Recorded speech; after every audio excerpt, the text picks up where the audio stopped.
រឿងខ្ញុំចង់ខ្លាចជាមនុស្សអាក្រក់ភាគទី12ដល់ភាគទី13ហើយភាគនេះដែរគឺគេរំលឹកអំពីសាច់រឿងដើមដែលប្រព័ន្ធឆ្មារបស់យើងប្រាប់ថាម្ចាស់ផ្ទះនៅក្នុងប្រមលោកដើមឈុតឆាករបួសកាលពីកុមារភាពនេះគឺមានសារៈសំខាន់ណាស់ហើយឈុតឆាកដែលម្ចាស់ផ្ទះត្រូវបានវាយប្រហារដោយស៊ីនសៀអានគ្រាន់តែជាការចាប់ផ្ដើមប៉ុណ្ណោះហើយផ្នែកដែលជាឈុតឆាកដ៏សំខាន់បំផុតគឺនៅពេលដែលម្ដាយរបស់វ៉ាងអ៊ីឃើញស៊ីនសៀអានខំវ៉ាងអ៊ីដោយការខឹងសម្បាវ៉ាងអ៊ីហេតុអ្វីបានជាកូនហូឈីមហើយឆ្មាកំហុសរបស់យើងនឹងក៏បាននិយាយថាជាមួយគ្នានេះដែរម្ដាយរបស់វ៉ាងអ៊ីនឹងលាតត្រដាងរឿងអាស្រូវដ៏ធំបំផុតនៅក្នុងគ្រួសារវ៉ាងឲ្យវ៉ាងអ៊ីដឹងកុំធ្វើឲ្យរឿងបែបនេះកើតឡើងម្ដងទៀតលឺទេបើសិនជាវាធ្ងន់ធ្ងរគឺតម្រូវឲ្យបញ្ចូលឈាមនោះអាចកំបាំងរបស់កូននៅក្នុងគ្រួសារវ៉ាងច្បាស់ជាត្រូវបានលាតត្រដាងតាមពិតកូនមិនមែនជាកូនបង្កើតរបស់វ៉ាងឆេងពេងទេវ៉ាងអ៊ីសមោលនឹងក៏បាននិយាយថាថាម៉េចឥឡូវយើងកាត់មកដល់បច្ចុប្បន្នវិញគឺថាវ៉ាងអ៊ីរបស់យើងគ្មានអ្វីដែលត្រូវបរិយាយវ៉ាងអ៊ីរបស់យើងក៏បានគិតមិនសុខចិត្តថាស៊ីស៊ីនឹងជាក្មេងដែលមិនសមហេតុផលជាលទ្ធផលខ្ញុំមិនអាចធ្វើឲ្យខ្លួនឯងរបួសមុនពេលដែលម្ដាយរបស់ខ្ញុំចូលមកខ្ញុំត្រូវតែកែសាច់រឿងឲ្យត្រឡប់មកផ្លូវត្រូវវិញម៉ាក់កុំខឹងអីនេះគ្រាន់តែជាការយល់ច្រឡំប៉ុណ្ណោះខ្ញុំគ្រាន់តែធ្វើបែបស៊ីនស៊ីអានតើខ្ញុំមិនមែនជាហ្គេយហើយខ្ញុំក៏មិនបានធ្វើអ្វីខុសដែរម៉ាក់កុំបារម្ភខ្ញុំនឹងមិនធ្វើឲ្យផុតពូជឈាមក្នុងគ្រួសារវ៉ាងឡើយតើឯងចង់បានន័យថាដំណក់ឈាមក្នុងគ្រួសារវ៉ាងត្រូវផុតពូជឯងមិនមែនជាកូនក្នុងគ្រួសារវ៉ាងតាំងពីដំបូងឡើយគ្មានវិធីណាដែលឯងអាចធ្វើឲ្យផុតពូជឈាមក្នុងគ្រួសារវ៉ាងបានឡើយទៅពីម្ដាយរបស់វ៉ាងអ៊ីនិយាយផ្លត់មាត់ជាងទៅវ៉ាងអ៊ីបាននិយាយថាម៉ាក់ជាយោទីបំផុតសាច់រឿងបានត្រឡប់មកផ្លូវត្រូវវិញហើយវ៉ាងអ៊ីរបស់យើងក៏បានចាប់ម៉ាក់របស់ខ្លួនសួរថាម៉ាក់តើម៉ាក់កំពុងតែនិយាយអ្វីហ្នឹងតើម៉ាក់ចង់បានន័យថាខ្ញុំមិនមែនជាកូនរបស់គ្រួសារវ៉ាងទេយ៉ាប់ហ្មងណាវ៉ាងអ៊ីខំជម្រាបសួរម៉ាក់ខ្លួនឯងខំបិទមាត់អត់ចង់និយាយហ្នឹងណាហើយរបស់វ៉ាងអ៊ីក៏បានដកដង្ហើមធំដល់និយាយថា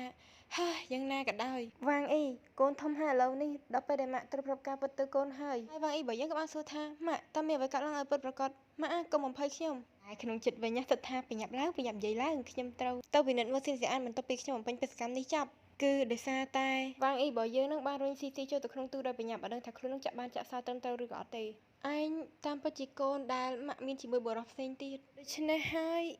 យស៊ីនសៀអានប្រហែលជាអ្នកស្នងមរតកពិតប្រាកដរបស់គ្រួសារវ៉ាងហើយមូលហេតុដែលវ៉ាងឆេងពេញមិនសង្ស័យអ្វីទាំងអស់គឺដោយសារតែម៉ាក់បានសូកប៉ាន់គ្រូពេទ្យដើម្បីធ្វើវិញ្ញាបនបត្រទេសភាពជាឪពុកវ៉ាងអ៊ីប្រសិនបើកូនចង់បន្តជីវិតដ៏ប្រណិតនៅក្នុងវិមានគ្រួសារវ៉ាងនេះកូនមិនត្រូវនិយាយអ្វីអំពីវាឡើយហើយនឹងចាត់ទុកវាជាអត្តកម្លាំងដ៏ធំបំផុតធ្វើអ្វីដែលកូនអាចធ្វើបានដើម្បីបំផ្លាញក្មេងនោះទាំងស្រុងឲ្យក្លាយជាអ្នកក្រៅបង្គាប់របស់កូនបន្ទាប់ពីសម័យអ្វីដែលម្ដាយរបស់ខ្លួននិយាយចប់វ៉ាងអ៊ីក៏បានថយថាអ្នកណាខ្វល់ខ្ញុំអាចធ្វើឲ្យវាស្ដាប់ទៅសាមញ្ញតែនៅក្នុងប្រឡោមលោកដើមនឹងមានឧបទ្ទហេតុមួយកើតឡើងនៅ7ឆ្នាំក្រោយហើយកន្លែងនេះដែរវ៉ាងអ៊ីចង់បានន័យថា7ឆ្នាំក្រោយខ្លួននឹងមានឧបទ្ទហេតុដែលធ្វើអាចកំបាំងនឹងត្រូវឲ្យធ្លាយវ៉ាងអ៊ីរបស់យើងក៏បានមកទទួលដល់គិតក្នុងចិត្តថាខ្ញុំជាមនុស្សកំសាកហើយមិនធ្វើអ្វីទាំងអស់វាជាការប្រសើរខ្លាំងណាស់ព្រោះខ្ញុំមិនចង់បង្កឲ្យតួឯកមានជំងឺចម្លែកបែបនេះទៀតក្នុងរឿងទេហើយវ៉ាងអ៊ីរបស់យើងក៏បានអឺតមើលក្នុងទូដែលខ្លួននឹងបានចាក់សារស៊ីស៊ីក្នុងហ្នឹងខ្ញុំឆ្ងល់ថាក្មេងនោះយ៉ាងម៉េចហើយឥឡូវនេះតើគាត់អាចនឹងកើតមានជំងឺផ្លូវចិត្តបន្ទាប់ពីត្រូវបានចាក់ក្នុងទូហើយឬនៅមើលទៅគាត់ហាក់ដូចជាឈឺអីរបស់យើងបានមើលទៅស៊ីស៊ីដោយទឹកមុខសោកសៅខ្លាំងមែនតែនដោយនិយាយក្នុងចិត្តថាត្រូវហើយសូម្បីតែខ្លួនខ្ញុំផ្ទាល់ក៏មិនអាចឈរនៅក្នុងបន្ទប់ងងឹតបែបនេះបានដែរនៅម្នាក់ឯងភ័យខ្លាចអស់សង្ឃឹមគាត់មិនដឹងថានៅពេលណាដែលគាត់ត្រូវបានដោះលែងនោះទេ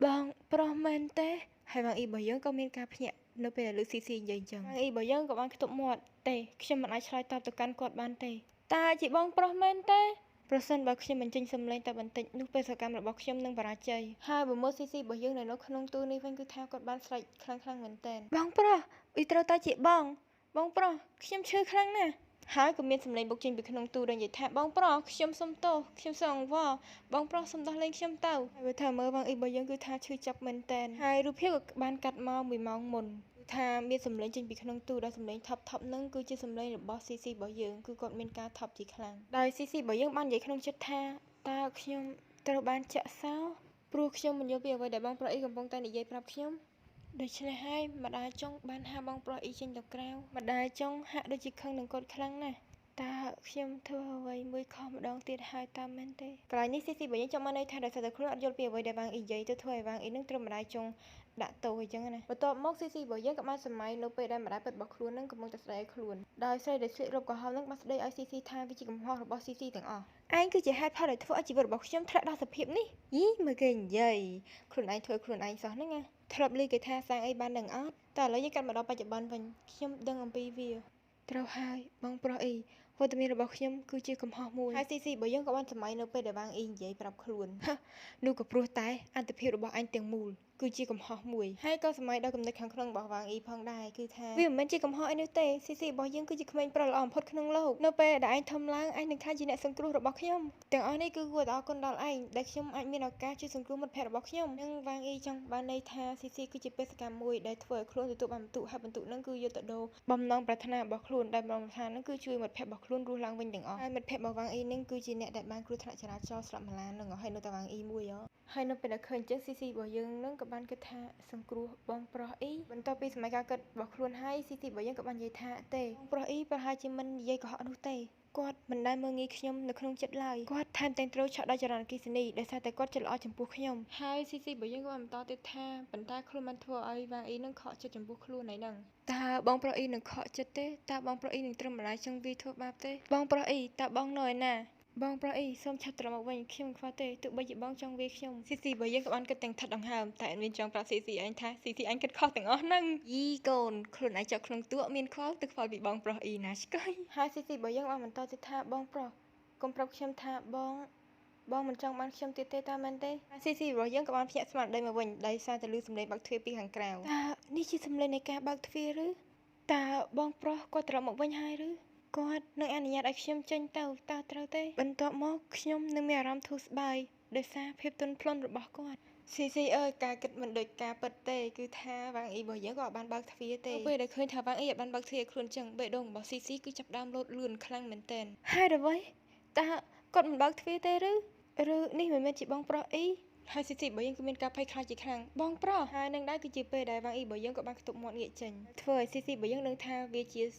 ាវាងអ៊ីគឺជាគាត់បងប្រុសច្បាស់ណាស់វាជាបងស៊ីរបស់យើងនឹងក៏បានយកក្បាលនឹងទៅរុញទ្វារនឹងដោយបុកទៅលឺសូផាំងហើយនិយាយថាបងប្រុសឈឺខ្លាំងណាស់បងប្រុសខ្ញុំសុំទោសសូមឲ្យខ្ញុំចេញទៅហើយក៏បានយកក្បាលរបស់ខ្លួនទៅទ្រពបន្ទូលនឹងដោយនិយាយថាបងប្រុសបើយើងមកមើលវាងអ៊ីរបស់យើងវិញគឺថាគាត់មានការខ្លោចចិត្តមែនតើវាងអ៊ីរបស់យើងក៏បាននិយាយក្នុងចិត្តថាខ្ញុំសុំទោសបន្ទាប់ពីឯងឆ្លងកាត់វាហើយមិនថាឯងធ្វើអ្វីដាក់ខ្ញុំទេនេះពេលអនាគតខ្ញុំនឹងមិនតបតឡើយបងប្រុសប្រសិនបើបងឲ្យខ្ញុំចេញខ្ញុំនឹងធ្វើអ្វីដែលបងនិយាយចាប់ពីពេលនេះតទៅហើយស៊ីរបស់យើងក៏បានយំនឹងបន្តថាប៉ុន្តែប្រសិនបើបងនៅតែបន្តមិនអើពើនឹងខ្ញុំបន្ទាប់មកបងកុំបន្ទោសខ្ញុំនឹងមិនបំពេញរាល់ការរំពឹងទុករបស់បងទៀតទេហើយរូបភាពក៏បានកាត់មកដល់ពេលព្រឹកគឺថាប្រព័ន្ធឆ្មារបស់យើងនឹងគឺមានជាការស្រស់ស្រាយខ្លាំងមែនតើអញ្ចឹងណាទិញសូមអបអរសាទរម្ចាស់ផ្ទ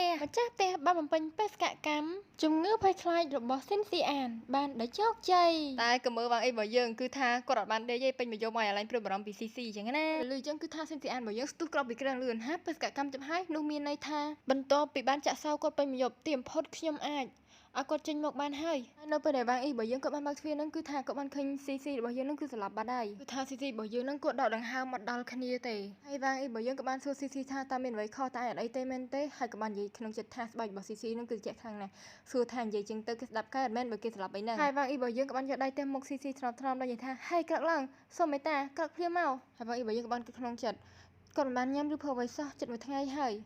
ដែលវាធ្វើឲ្យរាងកាយរបស់គាត់ខ្លាចទៅជាបែបនេះតមកវាយរបស់យើងក៏បន្តដាស់ស៊ីរហូតដល់ស៊ីរបស់យើងនឹងគាត់បានដឹងខ្លួនឡើងវិញពិតជាអត់ប្រយោជន៍មែនខ្ញុំគ្រាន់ចាក់សោអញតែបន្តិចប៉ុណ្ណោះហើយបានជីវិតខ្លាចទៅជាបែបនេះមើលគេនិយាយវាងអ៊ីនេះសាក់ឲ្យគេចាក់សោខ្លួនឯងវិញមើលបានដឹងបងប្រុសបន្ទាប់ពីឃើញស៊ីញ៉ាំអញ្ចឹងវាងអ៊ីក៏បានគិតក្នុងចិត្តថាអស់ខ្លាំងណាស់ខ្ញុំត្រូវការទឹកហើយវាងអ៊ីរបស់យើងគឺបានត្រៀមទឹកជាស្រេចដើម្បីយកមកឲ្យស៊ីផឹកហើយបាននិយាយថាឆាប់ផឹកលឿនឡើងអញមិនត្រូវស្លាប់ទេហើយស៊ីរបស់យើងក៏បានកលេចឃើញការគិតរបស់វាងអ៊ីដែលគាត់និយាយថាឆាប់ផឹកឡើងខ្ញុំនឹងឲ្យអញទឹកនៅពេលក្រោយប៉ុន្តែស៊ីរបស់យើងបានងាកមុខចេញគឺគាត់អត់ចង់ផឹកទឹកដែលវាងអ៊ីបញ្ចុកទេនោះវាងអ៊ីស៊ីខឹងហើយតើមានអ្វីកាត់ឡើងតែអញកំពុងតែស្រក់ទឹកភ្នែកឬហើយវាងអ៊ីរបស់យើងក៏បាននិយាយក្នុងចិត្តថាចង្រៃបបោមាត់របស់គាត់គឺស្ងួតអស់ហើយបាននិយាយគាត់មិនចង់ផឹកទឹកវាធ្វើឲ្យខ្ញុំឈឺចាប់ណាស់នៅពេលដែលឃើញគាត់បែបនេះបើក្រោយមកមើលស៊ីរបស់យើងវិញគឺថាគាត់ហួសចិត្តខ្លាំងមែនទែនគាត់ពិបាកទទួលយកគឺគាត់អត់ព្រមផឹកទឹកវាងអ៊ីទេហើយបើមើលមកវាងអ៊ីរបស់យើងវិញគឺថាគាត់ថប់អារម្មណ៍ខ្លាំងមែនទែនគាត់និយាយថាហេតើអញចង់ស្លាប់ណាស់មែនទេឯងនេះកំពុងតែខ្វះជាតិទឹកហើយតើឯងនៅតែយំមែនទេឈប់យំភ្លាមមើលស៊ីរបស់យើងវិញគឺថាគាត់នៅតែយំគាត់ចង់ផឹកទឹកវាងអ៊ីទោះបីជាវាងអ៊ីនឹងគាត់